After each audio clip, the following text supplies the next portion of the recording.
Good morning, Hartley. How's it going? Good morning. Well, it's afternoon for me. Oh, yeah, that's right. What time is it? It's 10:43, so it's what, like 3 for you? Coming up 2:43? to 4. Oh, 4, 3:40. Okay. Are you 5 hours or 4 hours? Because we changed. 5 hours, but Okay. not recently. Recently, it was only 4. I have to work around all these things. This is the issue of working for an So, American company. sounds like a nightmare. But you know what's not a nightmare? These transitions and also Apple Music Classical. It's a pleasant surprise.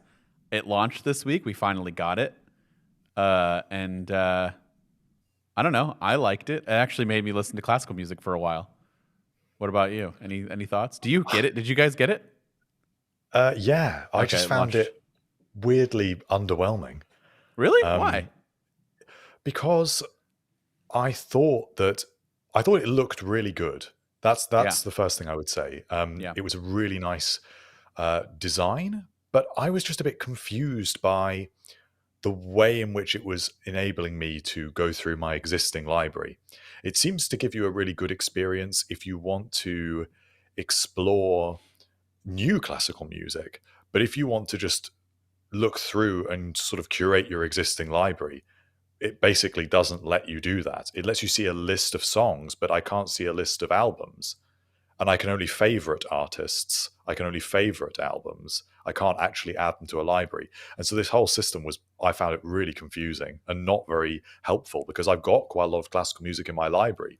I was gonna So say this I app didn't should have it. help me. I don't have any, so that's I started off with like nothing in there.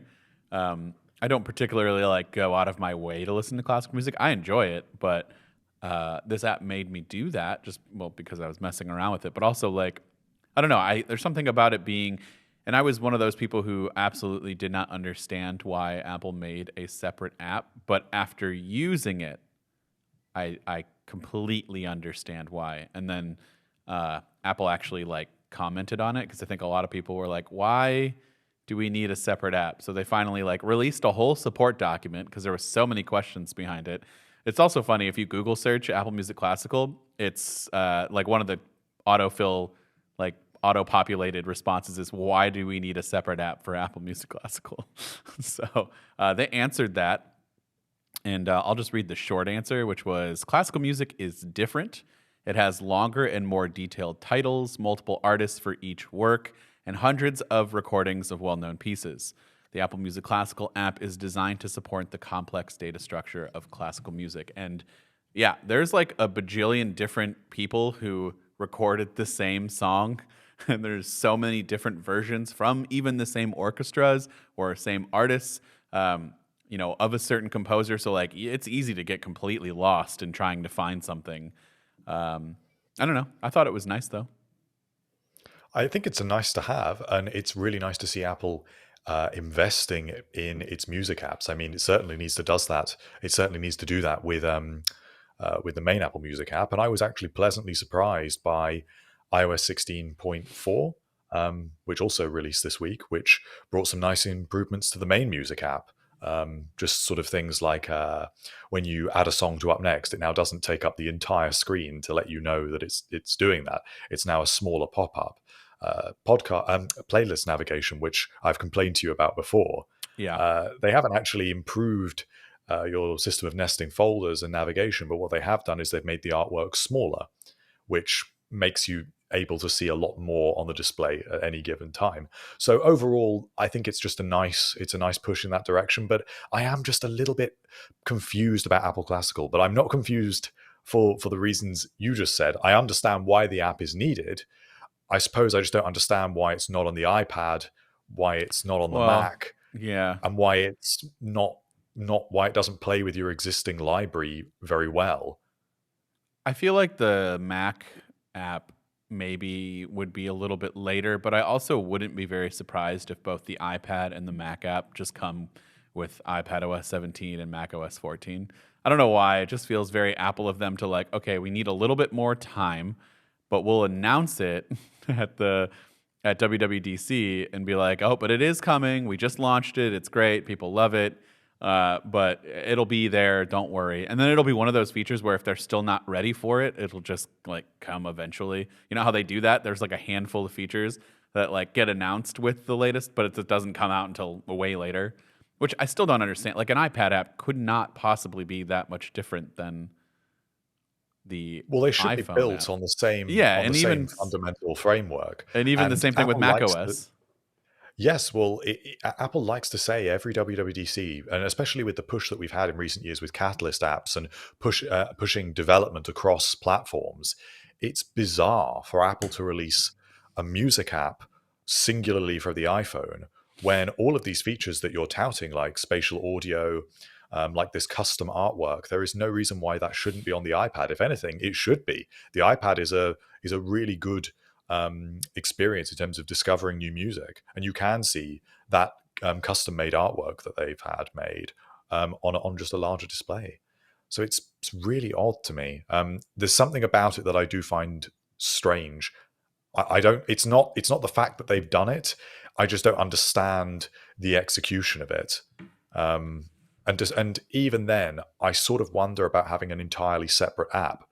Why isn't it a mode in Apple Music itself?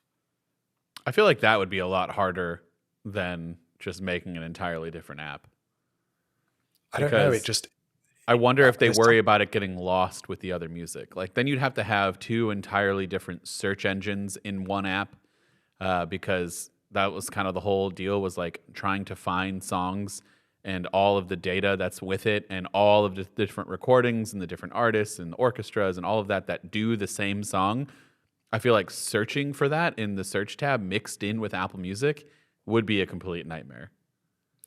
But then it should be able to have a heading in search that only presents classical music. I mean, I'm And I not a feel like some developer, of so the I don't know how hard it would be to do all of that. But well, I suppose my point is that I think that to sort of I think this is papering over the cracks a little bit of the issues with Apple Music itself, because it's not only classical music where you get multiple versions of the same song. I mean, take any particularly famous song. There will be dozens of recordings on Apple Music for that, because there will be any number of covers, and there'll be sure. instrumental versions, and so that functionality makes sense to build in anyway. I should be able to tap through and see other versions of an existing song. So I sort of feel like it's just a little bit weird.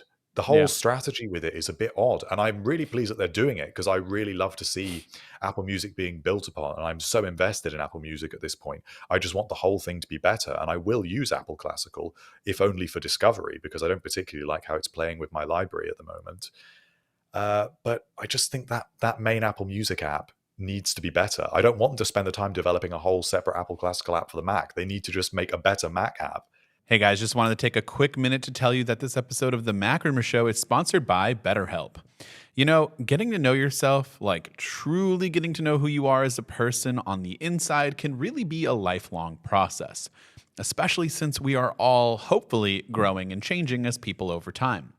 I am personally a huge fan of what therapy can do for us, and sometimes just talking things out with other people can really help us get to know ourselves better and help figure out what it is we might want. And if you're considering therapy, I would highly recommend giving BetterHelp a try. It's incredibly convenient since it's done entirely online, and it's also affordable. You can fill out a brief questionnaire to get matched with a licensed therapist, and if you want to, you can switch therapists anytime you want at no additional charge. As I said before, I'm a pretty big fan of therapy and the benefits that it can bring you in the long run. I feel like everyone just needs an objective person in their lives to talk to and just kind of help get those feelings out to someone who is a trained professional and can definitely point you in the right direction or give you the right advice that you might need. So discover your potential with BetterHelp. Visit betterhelp.com/macrumors today to get 10% off of your first month. That's BetterHelp, HELP.com/macrumors. The weird thing to me is that there's no way to subscribe just to this. Like, you have to have an Apple Music account. And you can't get the voice plan. I know somebody yelled at me on my video saying, why are you saying that we need to have an Apple Music account when other people are reporting that you can just pay $4.99?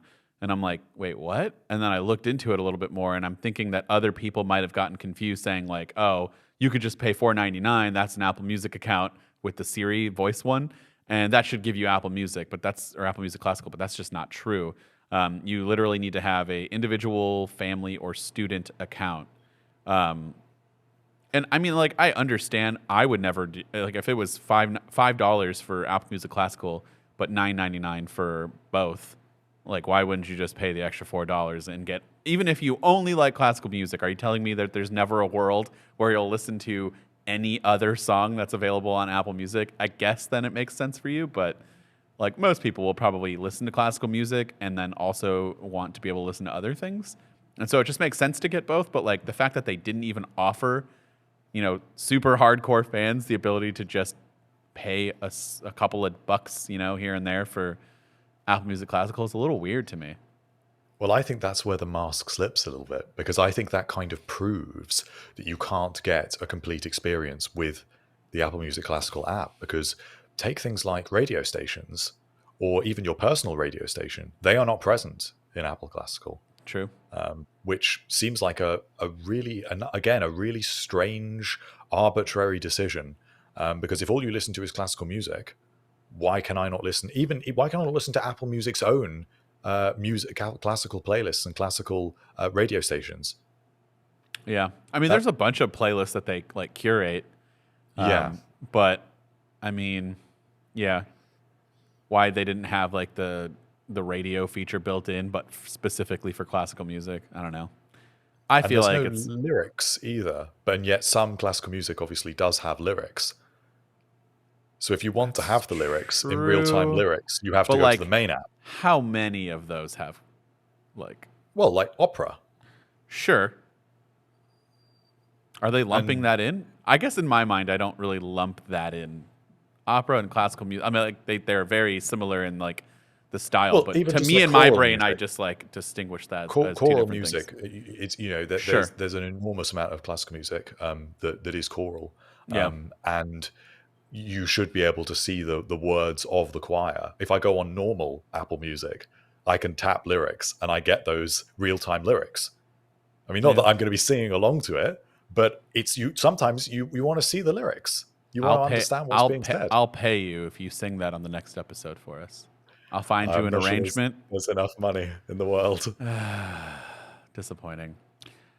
You know what's not disappointing? Again, I'm killing it with these little segues.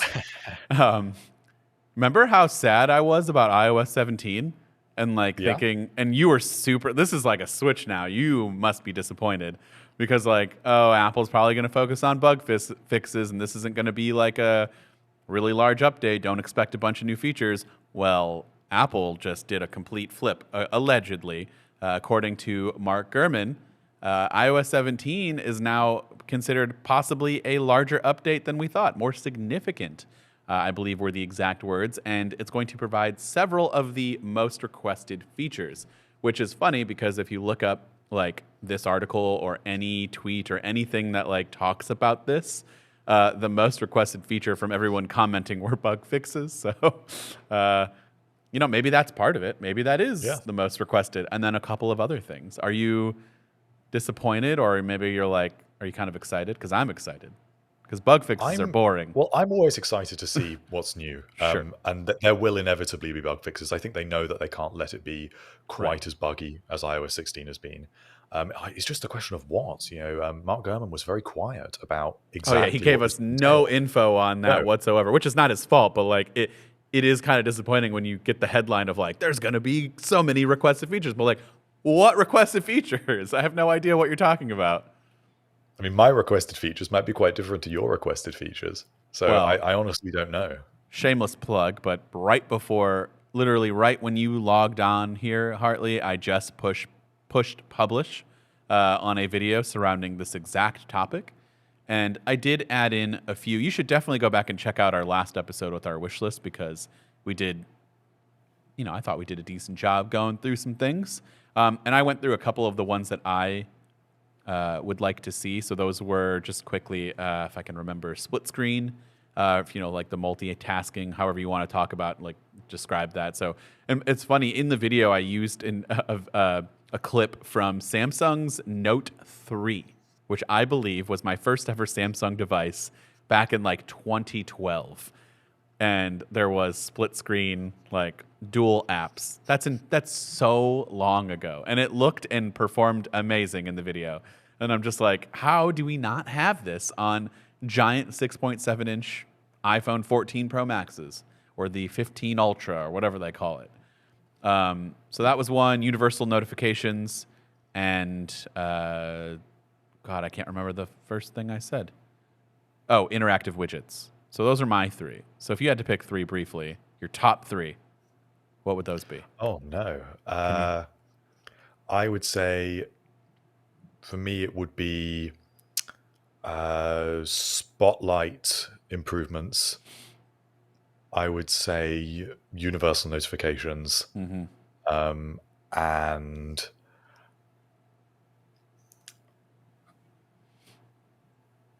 this is hard. It's hard actually. Just three.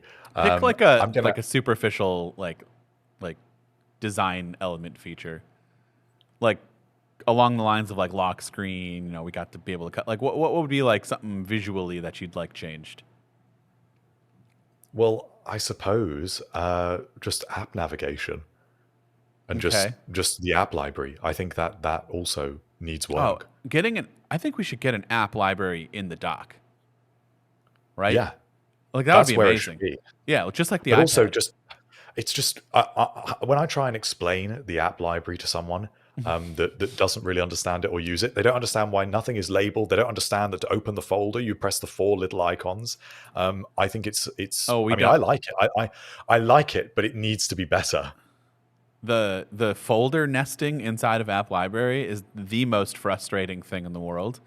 It is a horrific idea. No offense to the person who came up with it, but don't do that. Don't. I don't like the little subfolders inside of the folders. You know, like where you have to click the four little icons. You know how many times I messed that up? It's And I it's don't. just confusing. Yeah. And I also what drives me crazy about it is when just apps seem to be in the wrong folder Yeah. as well. It should be like Android, where it's just a scrolling list of like rows of apps. You It's can not get that. that if you pull down and you get an alphabetized But list. But that's different. That's an alphabetized list vertically. I'm talking about like rows of right, apps, like how they have an app drawer and you swipe up and then there's just like the app icons, and it's a little bit faster because like you can, I mean, gosh, how many apps you might have on your phone? That list could be quite a bit to like scroll through when you have one, one, one, one. But if you had like a row of five, I don't know, it just seems like a little bit easier to navigate well, that's what I'd that like way. to see on the Apple Watch as well. I actually think my Hmm. bigger issue is with the alphabetized list on the Apple Watch. It takes ages to get to an app on the Apple Better than Watch. the honeycomb grid, though. Well, I don't know. I can never decide because if you have something near the center of the honeycomb grid, then you can get to Yeah, that quickly. But the I issue is when you've guess. got something on the edges, and by then Yeah. your arm's aching because you've held it up for so long. And you have no idea where it is, and you're like, this is a nightmare. I have no idea where that app could be. Like it could be literally anywhere on this honeycomb grid, and it's gonna take me forever to find it. Um, So so I'd say yeah, I bring mean, App Library to the Mac, bring it to the Apple Watch, but rethink how it is actually being presented across everything. so I agree, and I'm excited for iOS 17 and WWDC, which is our main topic, and we will get into that in a second because we got some news yesterday about the whole thing. But real quick, a couple of other things to touch on.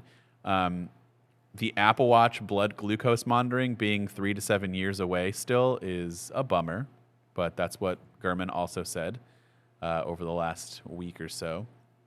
Actually, it was Sunday. He said that.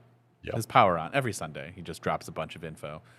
So definitely go check out his Power On newsletter. But Apple Watch, that's one of the main things that I've been like waiting for. I don't know why. I don't really have a need to check that all the time, but it's still a really cool feature to have. And I know a lot of people who have the need to check that are like dying to get this, assuming that it's accurate and everything. But 3 to 7 years away, it might as well just be an entire lifetime for me. I don't have the patience for that. 7 years is a long time. 3 years, I think we could Three, do. 7 three. years. That's a big gap. Like 3 years, all right. I think we can. That's fine. 7 years. You know how old I'll be in 7 years? I don't even want to talk about it. Tell us. I don't. My birthday's in 2 weeks, and I realized this yesterday, and then I realized how old I was going to be, and I got really sad. But I Oh also no. did that thing where you say that in front of somebody who is older than you, and they're like, "Dude, come on," and then you feel bad. But I'll be 34. You And didn't how even old will you be by the time you didn't even you say get? anything. Well, in 7 years, then I'll be 41. That's gross. No offense to any 41-year-olds out there, which I think my brother is 41, so he doesn't listen to this. It's fine. How old will you So be? 25? uh, I will be. No, by the time we get blood glucose monitoring, I will be 31. Shut up. You're the So worst. All right. yeah, Anyways, I can't help you with that one. that there's really not much else to say besides it's still a little whiles away. I'm fine with it if there's like a couple of other things, along those lines that come out, like Mm. at true body temperature, like sensing and reading. That would be great. Like if we could just like at will take our temperature, even though there are some issues behind that could arise. But and some other things, blood pressure would be nice. Like in those time frames, if we get those features, then it doesn't feel so bad and so far away. And then the last thing is the OLED MacBook Air, reportedly now in development as Apple plans to bring new display technology to multiple product lines. Basically, let's make everything OLED and let's just call it a day. It's so much better than not having OLED on your devices. Like, Well, some people really don't like it. Whenever we put up one of these stories, some people are always saying, "Please, Apple, don't get rid of LCD." Some people it disagrees with them. why? Um, Why? What is the benefit? I mean, aside from potential burn-in, which I'm guessing that Apple would have that kind of, you know, done right. There are already OLED laptops out there. I guess I don't know how bad the burn-in is on some of those. It's probably hasn't been long enough for that.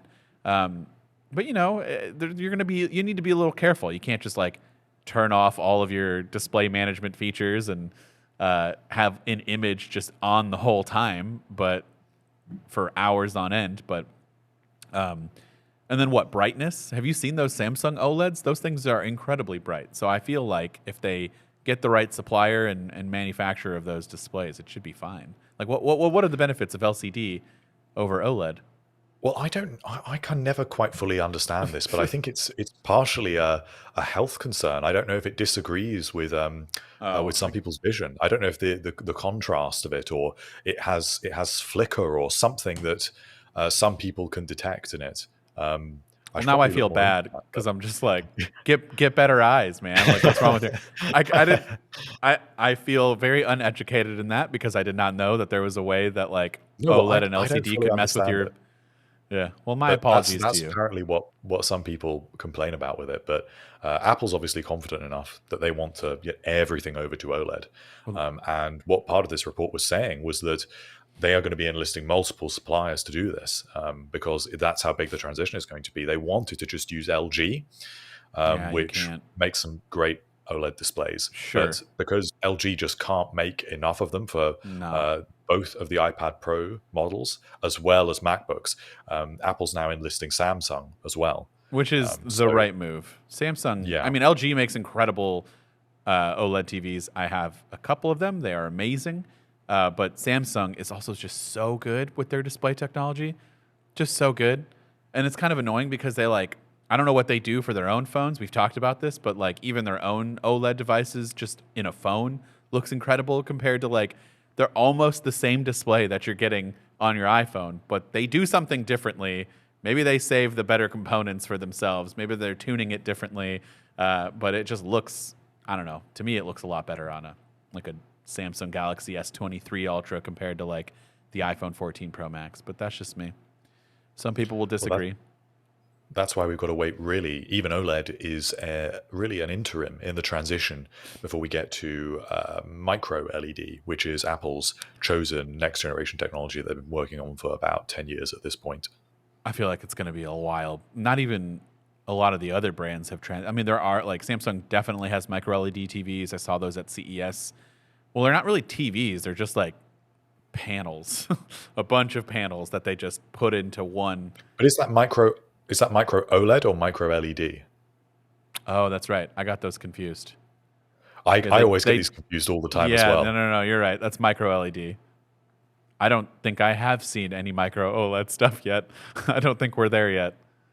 So that's what Apple is working on, and they are sort of seeing it as a little bit like the transition to Apple Silicon, where they were using Intel in the same way that they're currently using a whole load of Samsung displays, and then they're hoping to one up it with their own custom technology, and this would be custom Apple displays. So we should be able to see something. This is all too nerdy for me. There's like mini LED, there's micro LED, and then there's micro OLED. That's too many. Well, I think I get confused with this as well, and I'm probably already saying the wrong ones for what Apple is working on. But supposedly, this will give Apple the durability and the brightness and the contrast that they want, and it allows the display technology to sit really close to the glass. So, in terms of appearance, it apparently looks different to an OLED display because it gives this sort of, they call it like a painted on effect because it looks like it's on top of the glass rather than underneath it. Didn't they do that with like when the iPads transitioned to that kind of glass too? I mean, it was not the same, it wasn't an OLED display or anything. No, but they just reduced the gap. Yeah, they reduced the gap, but they described it in that same way. Yeah, well, this time it would be for real. For real, okay. All right. This time it's for real. Well, guess what? I got another transition for you. Apple might be saying that this time it's for real with the headset at WWDC, or will they? I don't know. But let's play our favorite game. Apple dropped these aren't event invites, but it's still that whole teaser thing where there's an image. But they officially announced WWDC for June 5th through the 9th. Happy anniversary to my wife. Every year, WWDC takes precedent. I am so sorry, but we got married at the wrong time. And so it's, June 5th through the 9th. The keynote will be on the 5th.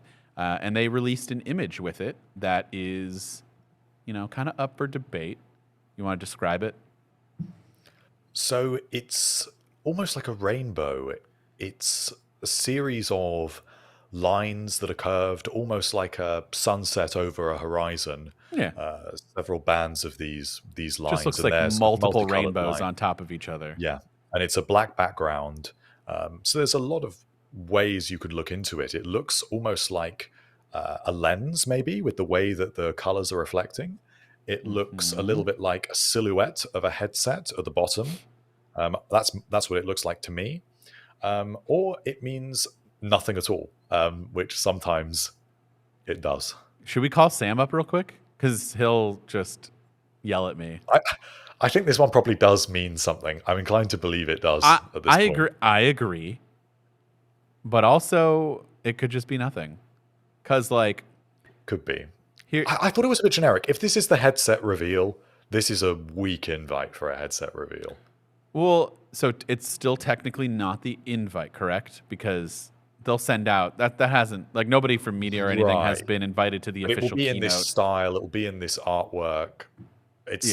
I don't know. I still would have expected better if this is going to be the WWDC of AR VR stuff. This gives even less away than the normal, but it's not just not giving much away. It's building no enthusiasm as far as I can see compared to normal event invites or normal WWDC. It's more of like an announcement image, but yeah, that's true. Well, so what were the announcement images last time? Wasn't it the Memojis in the same similar color, like rainbowy, right? Wasn't that last year or 2 years ago? Last year was, I don't even remember. The sort of I remember it was like the generic Swift icon. Oh, it was just but it was in the same. Icon. But it wasn't that also in different color? It sort of had like a multicolored hue to it. Well, no, because so Apple's thumbnail for WWDC 2022 is the one Memoji looking head on at the MacBook, and it's illuminating its face. Right. And then the other Memojis are looking in angles around it. But it's still in that we all thought, oh, different color MacBooks are coming because it was all the different, right? Wasn't that what it was? And obviously that did not happen. Apple has that rainbow arch in some of its videos, right?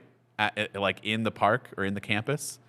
So like in my mind, the most boring answer was it was just that kind of thing. And it's like, oh, it's going to be at the park again, but it's still not technically a live event.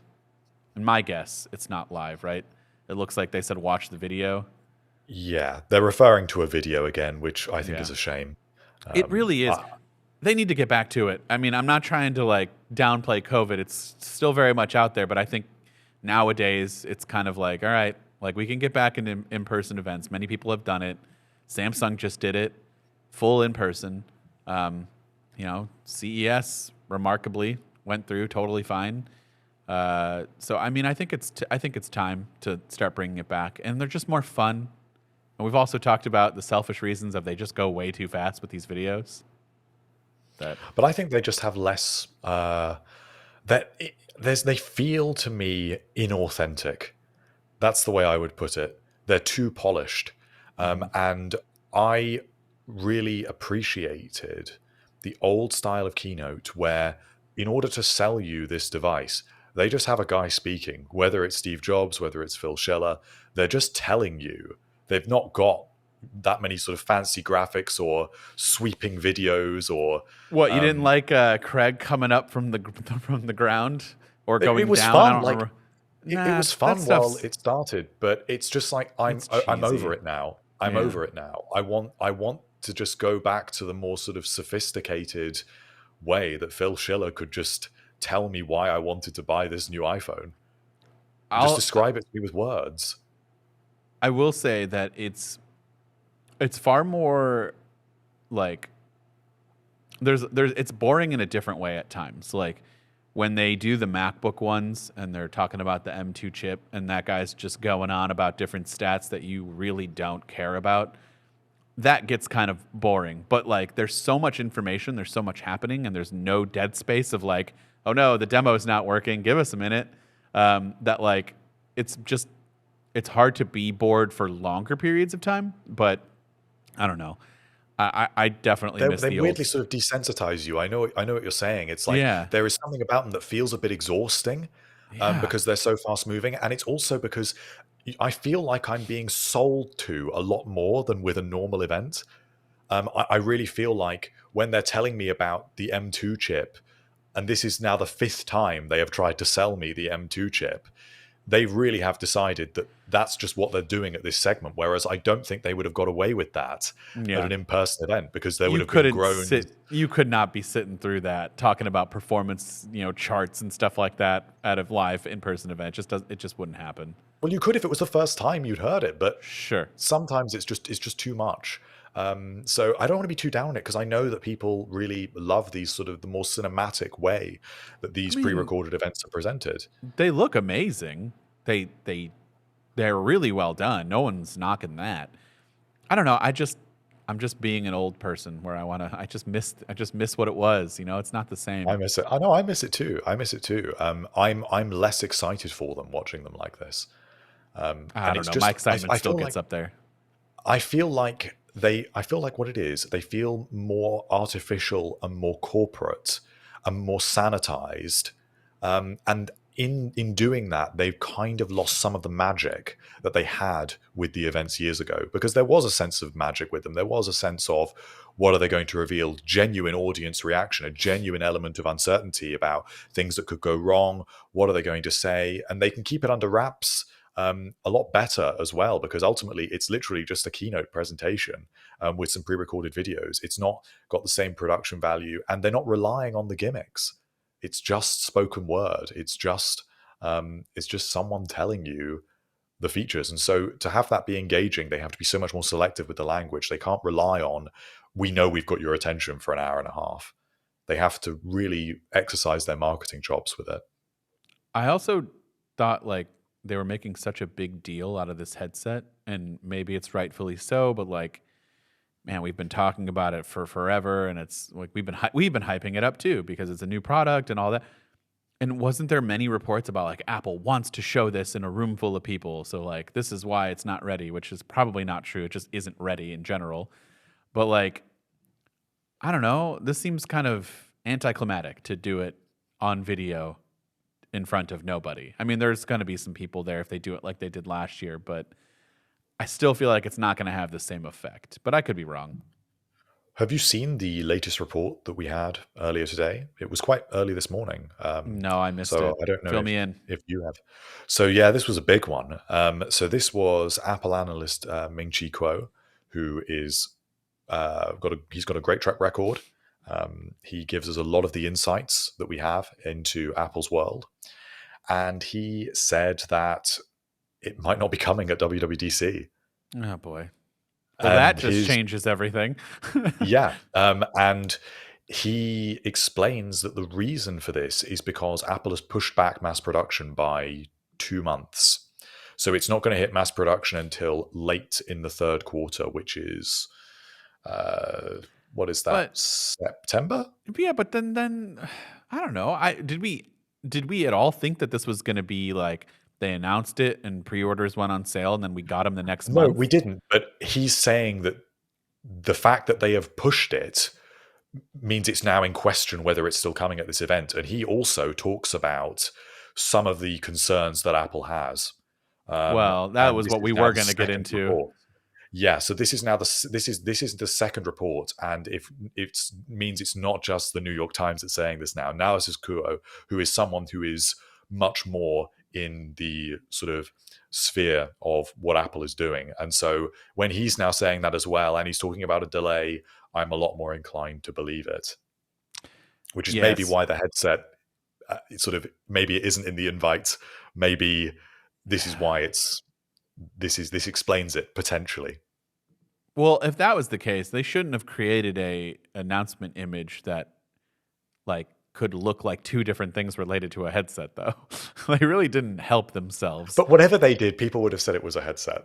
I think that Yes. whatever image they would have done, you could have read into it whatever They you could have want. had an image of a headset with an X through it and said, "We're not doing it." And then I guess maybe most of us would be like, "There's always gonna be one guy be like, I don't know, man. Think they're trying to throw us off off the trail." But yeah, for those of you who are unaware, apparently Apple demoed the mixed reality headset to executives, 100 executives. Which, by the way, imagine being the 101st executive who did not get invited. Like, how terrible do you feel? I would feel so sad if I was. Also, how many damn executives do they need? 100 executives? That's a lot, I feel So like. it's the top 100 decision makers. That's how it's Okay. put. The Yeah. top 100 most senior people. And Apple really wanted to infuse this group of people. And they've got hands-on time. Well, not quite hands-on, but they've seen the headset before this. This is not the first time that they have been told about it. Obviously, they know that it's happening. Sure. And Apparently, they were this told about it was right well. back I in just 2018. right, but apparently, did they already show this to them before? Because the way the report read was that this was a far more significant event that was more polished, glitzy, which is a funny word, and exciting. So it seems like they showed it to him the first time. And we're like, hey, this is kind of what we're working on, but like, more details to come. And then they made like a big deal out of this at the Steve Jobs So Theater and everything. So apparently, the first time when they properly saw it or saw a vision of what was happening was Johnny Ive made a video in 2018 that was like a concept video, and it showed a man in a London taxi going around London, and he puts on a headset, goes on a call with his wife, and then shows the sights of London to his wife through the headset. Okay. And that's a video that Johnny Ive made as a kind of proof of concept. And then every year since then, these top 100 executives have been shown a little bit more, but it's been shown in a more informal way. They've sort of been light demos of the technologies involved. Whereas this was more significant what happened last week, because this was like an internal Apple event. Apparently it was, there were videos at this thing that were fully edited, serious like marketing videos. It was in the Steve Jobs Theater. It was presented like a mini Apple event. And that is to really get people excited about these top 100 executives. They need to be on their game for this. So that's why Apple did it. Well, maybe they should have replaced whoever this guy was with the one that was 101 on the list, because whoever said that the device Well, there was some thoughts that several of the issues that they were very underwhelmed, which I don't know, man. That's not good. They said that it lacked a clear killer app. It will require an external battery that will need to be replaced every couple of hours. And it uses a design that some people deemed uncomfortable, which isn't that the whole reason why there's an external battery pack? That's just the start. There's a lot of issues. So this was a report from the New York Times, Yeah. and it was outlining how a significant number of Apple employees are very worried about what is happening with this headset. And you could say, oh, well, people were worried before the Apple Watch, people were worried before the iPhone. The They did report bring that does make up. it clear that this was different. Yeah. And it says that the Apple employees have worked on these other devices and have said that this headset has not been led with the same amount of clarity as previous projects like the iPhone. It really feels quite rudderless, and they are concerned. One of the quotes from the report says it's a problem in need of it's a solution in a need of a problem, Oh boy. which is not a great start. So it's sort of suggesting that it isn't very useful. What will people really use it for? It's not got a killer app. The ecosystem isn't ready. And then this is also basically what Ming-Chi Kuo was saying today. He was saying it's too heavy. He said that there's been hardware compromises that is not meeting Apple's initial expectations. He said that the ecosystem isn't ready and that the software isn't ready. He said that the economic downturn is also making Apple question whether this is the right time to release it. Apparently, he's expecting a price point that could be not just $3,000. He says it could be $4,000 or even more than that. And so people are worried about this. And I think it's normal to have some sort of last minute jitters about any sort of new device. But this is not filling me with confidence, I have to say. I feel worse. Like now I'm pretty convinced that it's not happening. Which conspiracy theorist in me, maybe they realized this and they're like, "All right, guys, new plan with iOS 17 because we need to make this more interesting. If we've got nothing else, perhaps maybe the Mac Pro and the MacBook Air 15-inch now make a splash at the event because they've got nothing else to fill that time. I mean, there's plenty of things between the 4 or 5 operating systems. What is there? tvOS, Apple Watch 1, so watchOS, iOS, iPadOS, Mac, so 5, and Home OS. Well, when are they going to make it Home OS? Soon, I hope. They Yeah. need to when they get on with doing more HomePod devices. So I mean, there's plenty of content there, but when we're all expecting some products in the headset, you need to come out with something. I have to say, on balance, I do still think it's coming. I think it is coming at this event, Okay. but I think it's possibly going to be a little bit more mysterious and low key than it might otherwise have been. So maybe there will be no hands on. Maybe that's why it's a video. Maybe it will literally be, and one more thing, here's something we've been working on for a long time. And then you get your little video, you get a glimpse of the design, and then they give you a little taste of some of the things it does. And then they say, we're excited to share more later this year. So they basically they kind of burst the bubble, and then they make people even more excited for when there's an event later in the year. I can see that being how it works, and possibly they could tie that into ARKit, and they could then go into a developer platform for this device and say to developers, "We need you to develop apps for this platform, but more information is coming later this year. But get started." And then they How are could they going to get use started without any information? Just figure it out, okay? And then we'll tell you if you're right later. well, ARKit. They can Okay. work with ARKit, and so in terms of some of the technologies that Apple's already showed off, like room sensing, there would be developers that would be interested if they knew definitively that this platform was coming, and it would, even if it was just here's how you run iOS apps in a windowed way in a 3D space. A load of developers would want to get ready for that. So it doesn't necessarily have to be a full, here's a hour-long explanation with demos, and here's all the apps, and then here's a hands-on for all the press. It could just be a little bit more mysterious. I wouldn't say quieter, because they're going to want to make a noise about this thing when it eventually launches, but it could just be a taste.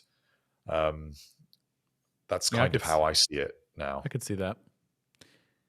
I just think that's going to be all so disappointing. And then that means we have to keep talking about this headset with like no information. Maybe we'll have a little bit more, but I don't know. It just seems like a nightmare to me. It is concerning. It is concerning that there's this level of concern and level of worry. And apparently, this is not just Apple employees that are, developers or engineers. This extends up the leadership hierarchy. And apparently, people have been fired for not meeting certain goals with some of the headset's functions. Others have voluntarily left Apple because they just think the headset is going nowhere. So it does just seem to get worse. And we kind of need there to be a report now from one of the big guys in the Apple world to come out and say, no, the headset's solid. The headset, people are love using it inside Apple, and to really give some confidence, because it's not sounding good. Even Mark Gurman has basically stepped away from saying that it will do gaming on the whole, as far as I can remember from his recent reports, and is now mainly just talking about how it does video calls, and that this application, which they are calling not cohabitation, it's something like co-presence, I think it was, that will be the main function of the headset. But no wonder they're calling that a solution without a problem, because No one had do that we need problem to be. we're doing co-presence now. Why do I Yeah. need a headset to do that? I will say, you need to buy the headset, and we need to do an episode with the headset on. That would be fun. It would be interesting. I don't know if it would be fun, but it would be interesting. I mean, I don't know if I could keep that thing on for an hour. I mean, the battery Well, would probably die with I our was gonna say hip-mounted battery packs. Swap out for another one. that's just the detail that I cannot get over. I just can't get over it, and it's still heavy. It's still uncomfortable, and you removed the battery. Well, it's made of What carbon are they fiber, doing? apparently. So I don't know. How I is don't it understand heavy? why it's so heavy. That's like the epitome of material that's used for like showing off how light things are. It's like, oh, it's carbon fiber. Look how light it is. So, Yeah. yeah. Yeah. All right. I've Well, underwhelmed you. I've disappointed you. I Blame mean, Ming-Chi Kuo. Blame Ming-Chi Kuo. yeah, I guess I should have sort of read. sealed the deal on this now. I was too busy installing this orange backdrop behind me that I couldn't read the latest article that came out this morning. But now I'm sad because I still wasn't fully convinced that it's. I mean, I was way more convinced than ever that WWDC is the time, but like the image yesterday didn't really make me feel like, oh, it's for sure coming, like a lot of people were saying. And now you drop this report. I went from like an 80% confidence level to like a 40% confidence level. So I think the thing with it is that, kind of as I say, that it might just be a more mysterious presentation, I think we just need to maybe recalibrate our expectations of the device itself. I think that it may truly be presented as a professional tool that is for engineers and designers and architects that work with 3D models. And it is pretty exclusively designed for them and for people that want to edit VR videos. That was another function described. I try it out, but like, Yeah, with hand gestures, editing no, the that whole would be thing a with like nightmare. pinch Just like, gestures. okay, all right, now we'll cut that out. We don't want that. Like, that's weird. That's where all the Final Cut development's gone, maybe. Well, it hasn't certainly gone into Final Cut. Let's just put it that way. Yeah. That's Well, another apparently thing. it's Apple's app. Apple's done a video editing app. So is it iMovie or is it Final Cut? If this headset gets Final Cut with hand gestures before the Before an iPad, iPad, I'm I think gonna that's lose going to my send a lot of mind. people over the edge. I can't even. You're just taking so all this in now. I'm just so sad. It would be But really funny though. It would be really funny if it did have iMovie. Like, yeah, here's this really cool tool, man. It's super professional. $3,000, $4,000, and you can edit in iMovie. well, there are going to be some movies on it as well. Some Apple TV Like shows that are pre-installed? made for VR. Yeah, so it's John Favreau is working on a series. The whole thing is shot in VR for 3D space. So that's quite interesting. That's Yeah, going that to would be be a cool. new experience, something that people don't have at the moment. And with Apple TV's production values, you're actually going to get some proper high production content, but taking place in complete 3D space around you, which I think is interesting. It's not $3, $4, $5,000 worth for No, me, but that's but still. I just can't believe they ignored gaming. They own Apple Arcade. You have a whole library of games created specifically for your platform. And I would never buy a $4,000, $3,000, even a $500 headset specifically for AR gaming, but a lot of people would. And then you can still use that. It doesn't have to be the main feature, but you can still have that to fall back on and be like, oh, by the way, here's what makes this different than every other AR gaming headset. You can do co-presence or whatever it was called. You can, edit videos with your hands using Final Cut Hand. That's what we're going to call it. Uh, I don't know, man. it should still have some games, should still have some gaming features, but I think it's going to be a lot more like Apple Arcade in the experience that gives you, say, on the Mac, where you feel like this is not for serious gaming. What's It will the be like mobile game type games. what's the game? Minesweeper? Is that what it's Yeah, called? Yeah, that's what I want on it.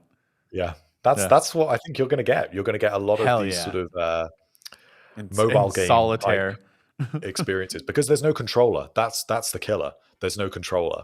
So it's going to be more limited. And Apple just has not invested significantly in gaming. I mean, the fact that the state of gaming on the Mac tells you everything you need to know about how Apple views gaming. And I think it would have been a surprise if they'd launched this with AAA games right out of the gate.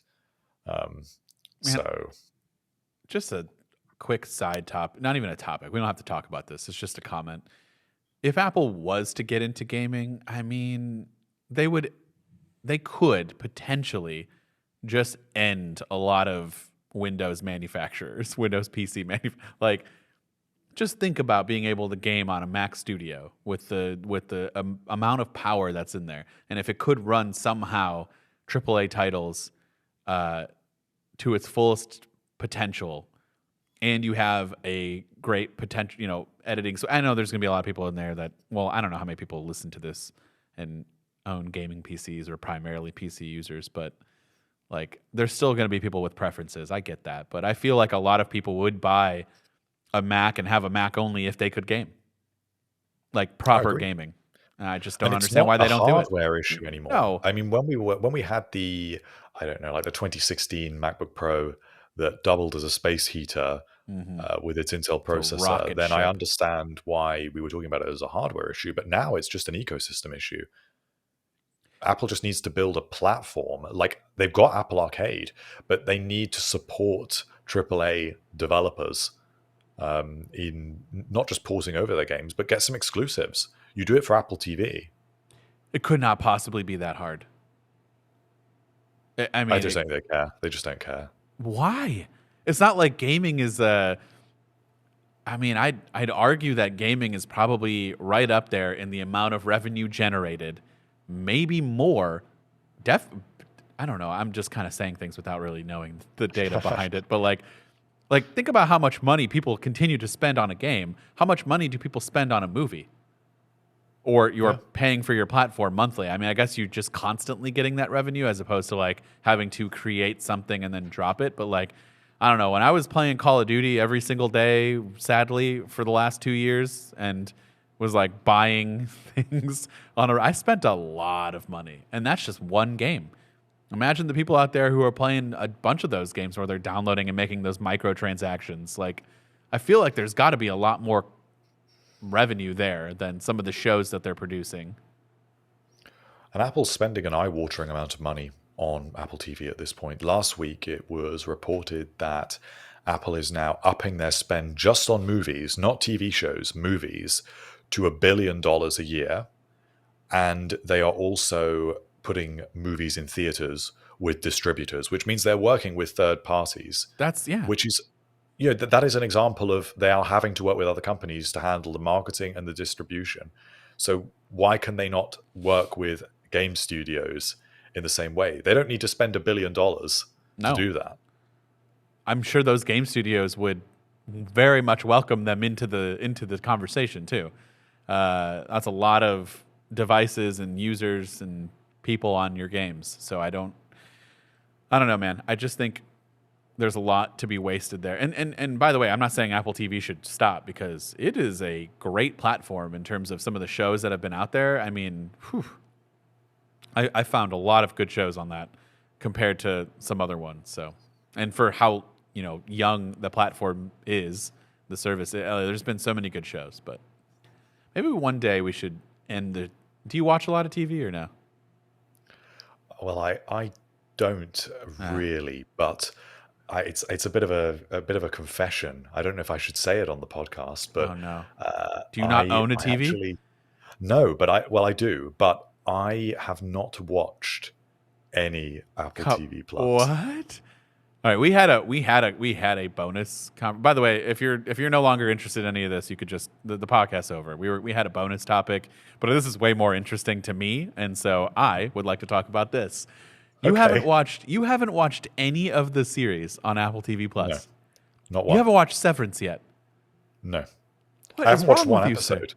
You've watched one episode I haven't watched one episode of any of Apple anything. TV Plus shows. Why? No. Do you have the platform? You pay for Yes. it, right? And you haven't. Yeah. Why not? I think that, so I haven't watched a whole lot of TV generally in the last few years. I have watched things that I've been invested in. So I've watched things like Succession, Better Call Saul, some So of these good. big series that people love. I still love them. I still find the time to watch those. But Apple TV, when it launched, I was kind of strangely grumpy about it. Why? Because they did that. Do you remember they did that media event? Yeah, that was where- really interesting. Yeah. Well, Oh, it I was- have a I did, I have a different reason to be grumpy about that, which I will tell you about afterwards, because I definitely cannot tell you about it on no. the podcast. But just know it's one of the most insane things I have ever heard from a PR person's mouth. That's all I'll say. But I'm intrigued. yeah, I feel like I told you this before, but we'll talk about it. So yeah, I What? saw this event, Okay. and this was the one where Apple and Tim Cook just kept trotting out here's Oprah, here's Steve Carell, here's Jennifer Aniston, and I was just I know that's what we were going for, but I just kind of thought, is that it? And the series did not impress me with the way that they were initially presented. Now, I appreciate these series are all out now, but I'm trying to tell you what I was thinking when it first launched. You need to And put all it that felt- behind you. They did not look good to me. And it's not that they looked bad, it's that they looked bland. Okay. They looked generic. So the first few things that they launched with, I would maybe listen to you and say, okay, I hear you. I will admit, I watched the first season of The Morning Show and I thought it was really good. Like, really good.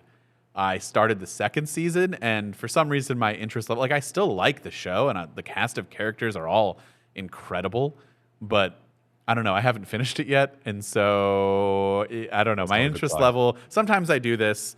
I don't usually, because I have like anxiety for something I really enjoy. I want to like be able to be caught up with people. But for some reason, I started the first episode. It wasn't that great to me. And then there were so many other things to watch that I moved on to something else. And I feel bad about that. And Servant is another one of those, where the first season was so good. And even the second season was really good. But I'm like effectively 2 seasons behind now. And it's just mostly because of time. Like, there were some other things that I enjoyed more, and I just haven't been able to go back to it. I will go back to that one. I might go back to The Morning Show. But those were like the first few. I didn't watch The Oprah Show. I also have not watched a single Apple TV movie, so I will say that. I don't really like to watch a lot of movies in general. If I do watch movies, it's either like a movie with a small group of actors, like a comedy that I enjoy. So like Paul Rudd, like anything that those guys are in, Seth Rogen, like I'll watch those, but they haven't done anything. But the TV shows, I mean, dude, you have to get on Severance. Like, it's quite possibly one of the best shows, along with Succession, that I have watched ever. If you like Succession, I I mean, have been these are told. like not related at all, but if you like the level of which the writing is so good, the production, the way it's shot, everything, the acting, like they're both they're not the same at all, but they're both the same in terms of the quality. So go watch that. Well, Severance is the one that people tell me to watch the most often. Like I'm about to tell Arnold that you're not doing any more work for the rest of Oh no. today and tomorrow, and you're going to just watch it. What else do you, if I we remove work from you, what else are you doing for the day, for today and tomorrow? Nothing. Well, considering that, this is a podcast, I genuinely listen to more time. I use more time listening to podcasts than I do TV. Stop And listening it's to this. because it's because you don't listen to your podcast for like a week or something, and then you suddenly have like 100 more podcasts in your queue. So Yeah. that's how I end up. So here's the thing people are probably going to yell at me about. If most of the podcasts that I listen to, they're usually pretty topical. Not like, I mean, I could probably get away with it, but I just don't like being behind on things. So Yeah. I will not revisit something or start, like, I will not start a piece of content like a TV show or, I've never watched Friends like all the way through. And that's like a big series that everybody loves. And, because it's so old and outdated now, I feel like in my head, even though I grew up in that time period, that I wouldn't like the humor and the style and the comedy. Like, it's Oh just no. outdated to me. The 90s and the early 2000s look totally But different it's so than popular now. It's like more popular now than I know, it ever and was. I have no interest in starting it now. So that's my mentality. So the same applies with podcasts. Even if I'm a week off, I will maybe a week I can do, but if I'm like a month off, I will very rarely go back and listen because like it's old. It's old news. I don't want to I want to talk about the current stuff, even though I'm not in the one talking. I've been in the car. So here's my favorite thing that I've done. Succession has a Succession podcast. There's the Ringer, I believe, does it with Bill Simmons and all of them. And they talk about, and that's so much more fun to me to be able to watch the show and then go and listen to the podcast afterwards and like listen to what other people think about it. So what you're saying is we need to get some people to talk about our podcast after we finish recording. No, I think we need to make another podcast where you watch all of these Apple TV Plus shows that are really highly. You know what? No, you need to do homework. You need to watch at least one episode of an Apple TV Plus series. And I will say that I am biased, and you need to pick from these three. You need to do Severance. That's the top of the list. But if you don't feel like being confused or, thinking real hard or having to pay attention, you need to do Severance. I just wrapped up Shrinking, which was incredible. Ted Lasso. There's going to be more than three. I know I said three, but there's going to be more. Blackbird was amazing. Man, I need the list in front of me. There's more than this. Well, Servant's good. Morning Show's good. Well, anyways, you need to do this, and then we'll at least watch one episode, and then next week, at the end of our episode, we will talk about it just briefly. Oh no. Yeah. Because this is the thing is like I'm getting quite stubborn now because now I've held off for so long and everyone expects me because I'm writing about Apple TV Plus, I'm reporting on Apple all day every day. Dude, how have Everyone you not seen expects Ted me. Lasso? Ted Lasso, I don't know. I tell you the other thing that it got me and it gets me with Ted Lasso is I feel like Apple TV Plus, a lot of its shows are very US centric, and Ted Lasso. True. Yeah, a lot. Yeah. And I'm in the UK, and Ted Lasso is mostly set in the UK, and so it's like a US cultural perspective on the UK, which is all the more reason for you to watch it. I get enough cultural perspectives on the UK at MacRumors. Yeah, but now I need to know what you think of our thoughts on you guys and how we portray. It's the same feeling you get from Disney. That's how it feels. It's like, what do you mean? Really like optimistic, like romanticized. There is like an Americanized worldview, and that is how a lot of the Apple TV stuff feels in when I just watch the trailers. It's enough that I can feel it, and I can feel, okay, this one is like Disney-fied. So the morning show feels like that. Ted Lasso feels like that. Servant doesn't. Well, Servants just sorry, Severance oh, doesn't. Severance. Severance doesn't, which is why I would be more inclined to watch All right, that one. But then this watch is also that one. like, watch that one. yeah, and that's the one I hear the good reviews about. The others have had some mixed reviews, like Shrinking. Oh, I've no, seen no, some no. reviews. Oh, no, no, no. They're Okay, not so good. So here's the thing about Shrinking. I love Jason Segel. I would watch anything that he's in for the most part. And he loves us, Dan. He loves us. He does love us. That's all that matters. He does. Although, I don't know. Is it enough to get him on this podcast? But if you, he doesn't go on social media, so you can't really like, he has social media presence, but he does not use it. So Well, he I was probably going to listens say the everybody show. should just So like go and if you're tag listening, him. we would love to have you on. I don't think he goes on MacRumors as much. For those of you who don't know, I don't know if we said this before, but Jason Segel once is it the bonus? It's the extra, like the DVD commentary. Jason Segel once said on the bonus commentary for Forgetting Sarah Marshall, I believe, he was talking to Mila Kunis about something, and I don't remember the exact interaction, but it was something about their like Mac or iPad or iPhone. Do you remember what it was? Yeah, so there's a Mac in the movie. Yeah. And Oh, Mila yeah, yeah, yeah. Kunis is saying, oh yeah, Jason knows all about Macs. Yeah. And he says, well, that's just because I read MacRumors every Yeah. day. It's tomorrow's Mac News today. Well, I knew it was coming out. Oh, really? Based on the preview release of Leopard. This is my first day of You're a shooting. big fan of MacRumor, I right? love MacRumors.com, yeah. What? MacRumors.com. I don't know what that is. Oh, it's What is- tomorrow's Mac News today. It's Jason has a blog Was that about Macs. Jason has a Listens as well. deal with MacRumors. Yeah, he said this, the tagline, which by the way, at that time, had no idea that was our like slogan.